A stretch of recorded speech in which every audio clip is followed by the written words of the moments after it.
My શ્રદ્ધા Diyora, honour of રી-એજ્યુકેશન. મારું કામ છે 1 થી 12 ધોરણના વિદ્યાર્થીઓને મારું એક મેમરી ઇન્સ્ટિટ્યૂટ છે કે યાદ કઈ રીતે રાખવું, એના માટે અમે અલગ અલગ કોર્સીસ કરાવીએ છીએ. કે જેમાંનું જે કોર્સ છે વૈદિક મેથ્સ કરીને, કે જે કોર્સની મદદથી બાળકની ગણતરી કરવાની ઝડપમાં 10% જેટલો વધારો થાય છે અને માઇન્ડથી કેલ્ક્યુલેશન કરી શકે છે. મારું કામ એઝ અ લીડર તરીકે હું સોશિયલ મીડિયા કોઓર્ડિનેટર છું. From Shreeji jewellery. હું silver base antique jewellery sale કરું છું.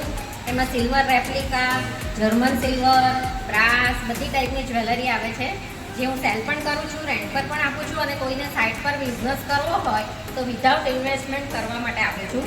હવે એલટીમાં મારું કામ તો કહું તો હું એટેન્ડન્સ કોઓર્ડિનેટર છું. જે તમે અટન્ટ રહેવાના હોય એની જાણ આગલે દિવસે મને કરવાની રહેશે, અને 6 મંથમાં 4 લીવ મળે છે. તેમાંથી 2 લીવ તમને મળશે અને 2 લીવમાં તમારા સબસ્ટિટ્યૂટ મોકલવા પડશે, જે તમારો બિઝનેસ પ્રેઝન્ટ કરી શકે. જાસુ પટેલ.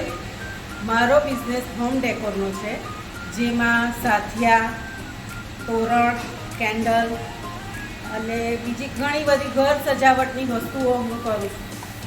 રાખડી પણ કરું છું અને નવરાત્રના બેંગલ બી કરું છું. અને એલટી ટીમમાં મારું કામ વિઝિટર કોઓર્ડિનેટરનું છે. તમારા કોઈ બી વિઝિટર આવવાના હોય આપણી મિટિંગમાં, તો આગલા દિવસે તમારે મને એમનો નંબર, બિઝનેસ અને નામ 3 વસ્તુ મને મોકલવાની રહેશે, એટલે હું એમને આગલે દિવસે ઇન્વાઇટ કરી શકું આપણી મિટિંગમાં.